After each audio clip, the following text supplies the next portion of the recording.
Tal? Buenas noches. El día de hoy vamos a hablar sobre la tos, la semiología de la tos. Es importante destacar que la tos pues es una contracción espasmódica y repentina de los músculos expiratorios y es muy importante ver que por qué se está generando este reflejo tosígeno.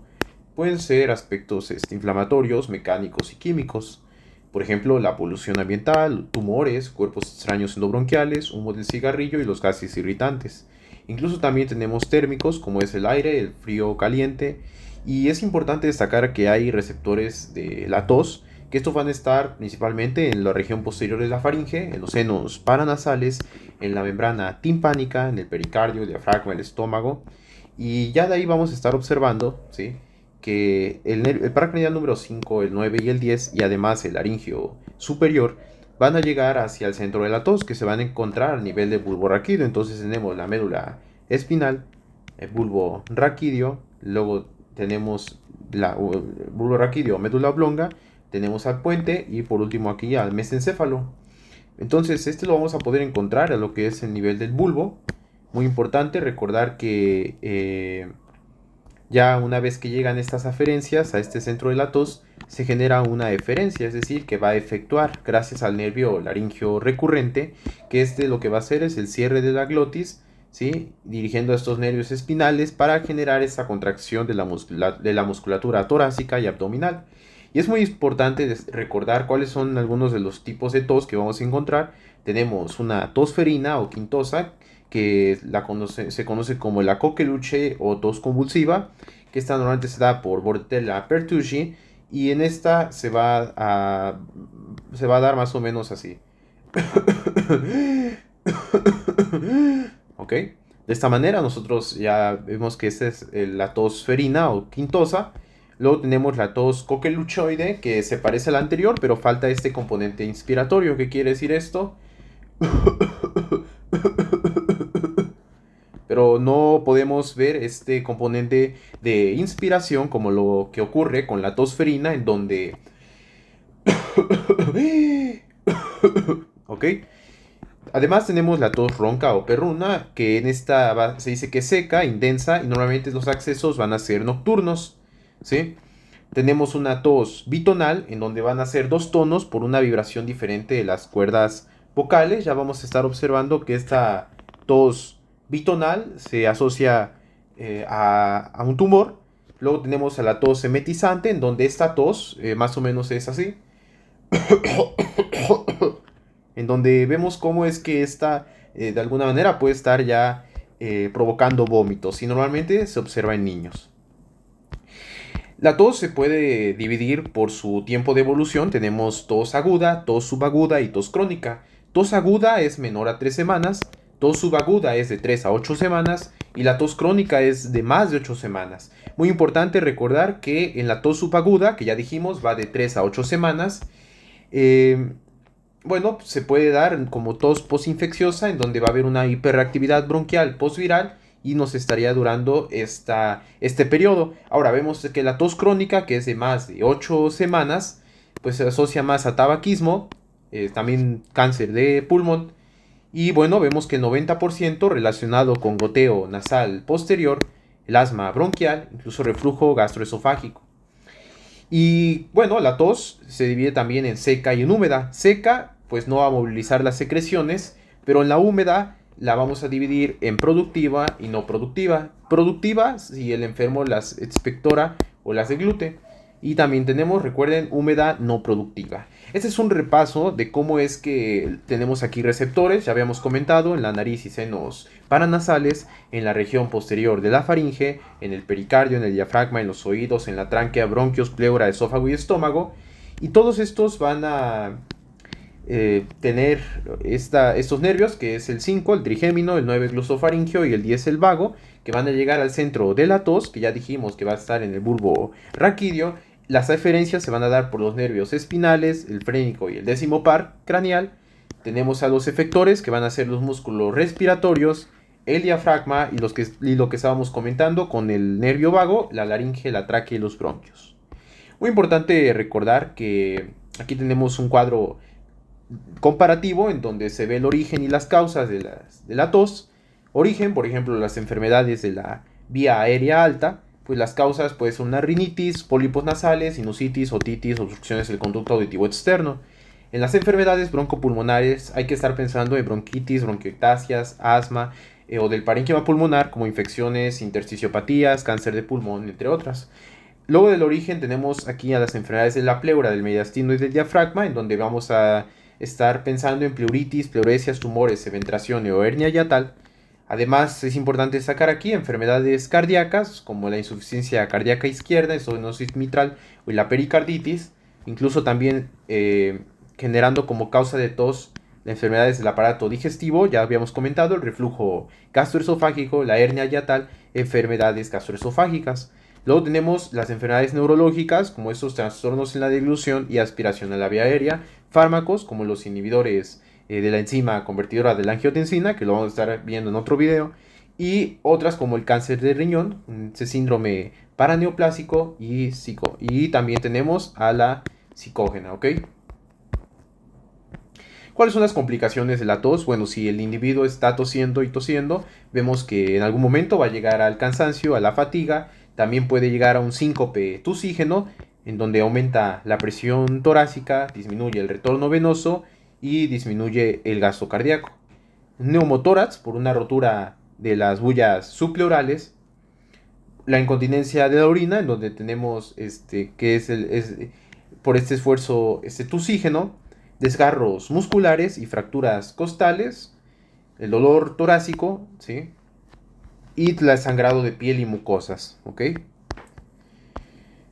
¿En qué momento se presenta la tos? Bueno, si se presenta en la noche, hay que estar pensando en alguna tos por enfermedades cardíacas, reflujo gastroesofágico, asma nocturno o goteo nasal posterior.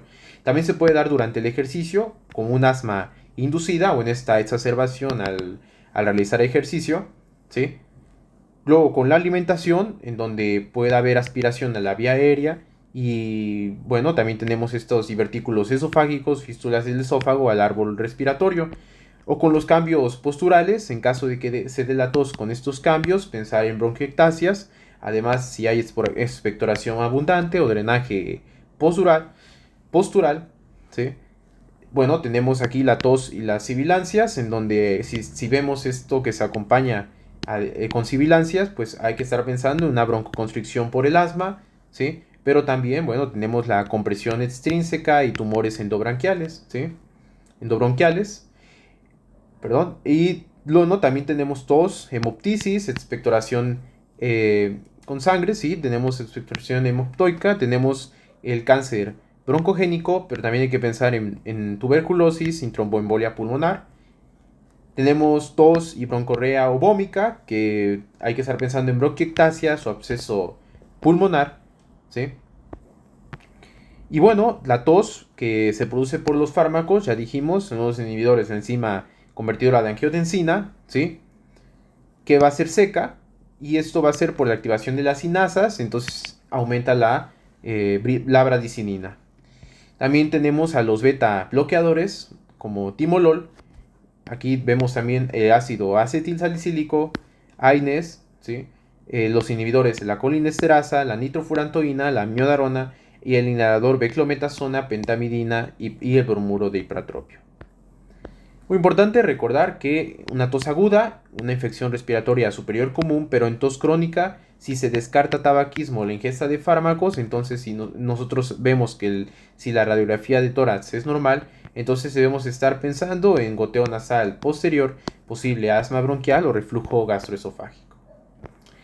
Ahora, bueno, es muy importante recordar que gracias a las células mucosas del tracto respiratorio y las células caliciformes del epitelio bronquial, se está formando 100 mililitros de secreción seromucosa, la cual tiene dos capas, una capa superficial y una capa profunda. La capa superficial es el gel y la capa profunda es donde baten estos cilios. Muy importante destacar que los 100 mililitros son deglutidos diariamente. Claro, si se exacerba, entonces nosotros ya estamos pensando en esta expectoración y bueno, vemos que hay distintas clasificaciones. Nosotros vemos aquí la clasificación para ver cómo es esta secreción, ¿sí? Como es el esputo. Pero bueno, tenemos si es ceroso, líquido claro, amarillo o ligeramente rosado, pues algunas enfermedades que suelen estar asociadas, el carcinoma bronquioalveolar, ¿sí? Aquí tenemos un ejemplo, el asalmonado con expectoración serosa como lavado de sangre, pensar en el edema agudo de pulmón. Luego tenemos a espumoso, en donde aquí en la literatura, que es el libro de Argente, vemos que es el edema genera, bueno, de las enfermedades que están asociadas, edema alveolar, incipiente e insuficiencia cardíaca. Luego tenemos el mucoso, que es incoloro, transparente, fluido viscoso denso, posiblemente asociado a una sinusitis, bronquitis o asma bronquial. Y luego purulento, si es amarillo o verdoso, pues ya nos está indicando infección. También tenemos otros tipos que es el perlado, en el cual el perlado es cuando hay una resolución en las crisis asmáticas, ¿sí? Y por tanto este genera un aspecto pseudopurulento que prácticamente ahí se les conoce como cristales de Leiden por un producto de proteína básica y además hay una mayor liberación de eosinófilos. Y también tenemos el numular que se da por estas cavernas tuberculosas en donde se observa en las exploraciones pulmonares, bronquiectasias, tumores pulmonares infectados y bueno, se le desconoce como en forma de moneda. Bueno, ahí está. También tenemos el achocolatado, que va a estar en absceso jamebiano, en un absceso mediano.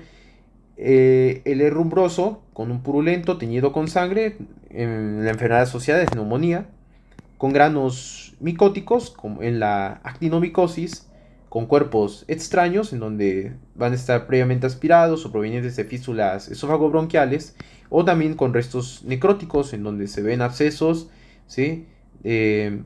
Abscesos primarios y secundarios del pulmón y típicos de carcinomas excavados. Y bueno, tenemos aquí que la hemoptisis, muy importante considerar, ya que, bueno, se está generando aquí del sistema arterial pulmonar. Entonces vemos aquí hematosis y baja presión. El sistema de las arterias bronquiales es donde viene la hemoptisis, ¿sí? Que va a estar oxigenando los tejidos y va a irrigar a lo que son los bronquios, ganglios, la pleura visceral. Y muy importante, hay que destacar algunas enfermedades que eh, van a ser, van a estar dando esta hemoptisis, ¿no? Tenemos la tuberculosis, el absceso de pulmón, cáncer de pulmón, bronquiectasias. Tenemos cardíacas como la estenosis mitral, la embolia pulmonar, el edema agudo de pulmón, quimioterapia o trasplante de médula ósea, la toxicidad directa de fármacos, trombocitopenia, infección oportunista, hemorragia alveolar difusa, insuficiencia respiratoria. Y también, bueno, la vasculitis sistémica y el síndrome pulmón-riñón. Muy importante destacar que la hemoptisis, anemia en los infiltrados alveolares difusos, pues es una hemorragia alveolar difusa. Vean, estas son las causas de hemoptisis. Tenemos causas inflamatorias, neoplásicas, vasculares y otras. Inflamatorias, bronquitis, bronquiectasias, tuberculosis, absceso de pulmón, micetoma por aspergillus, neoplásicas, como carcinoma broncogénico, adenoma bronquial, metastasis endobronquiales, la vasculares, estenosis mitral, insuficiencia ventricular izquierda, ¿sí? Tromboembolia pulmonar con infarto de pulmón y otras como traumatismos o fibroncoscopia, punción diagnóstica, quiste hidatídico, catemanial, en la endometriosis, tratamiento con bevacizumab y cocaína. Muy importante destacar que hay que buscar roncos y bilancias focalizadas o localización de sangrado y estertores en pulmón afectado. Vemos la biometría hemática, radiografía y si es cáncer. En la tomografía computarizada vemos la fibroncoscopía, ¿sí? Que va a ser importante para un estudio histopatológico en esta biopsia transbronquial, ¿sí? Y bueno, pensar si también hay bronquiectasias en tuberculosis. Hay un signo que se conoce como signo del cascabel. Incluso aquí vemos la imagen densa, homogénea, que va a estar localizado a nivel del lóbulo superior derecho y que está presentando esta claridad airada en forma de media luna o signo del menisco.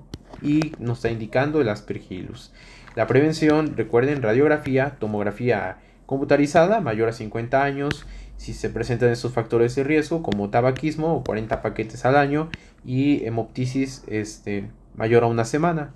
Entonces vemos cómo la hemoptisis se hace la anamnesis, el examen físico, el estado de coagulación y la homeostasia normales, hay que seguir el algoritmo, pero si vemos algo patológico, posiblemente una coagulopatía o trombocitopenia, vemos la radiografía de tórax y sale normal, hay que ver un ecocardiograma, estenosis mitral, procedimientos diagnósticos para hipertensión pulmonar, tromboembolia pulmonar o una fístula arteriovenosa y una endoscopía frente a condiciones de riesgo. Pero si sale patológica, vemos la tomografía computarizada en la endoscopía y los estudios microbiológicos citológicos en la biopsia que ya estábamos comentando.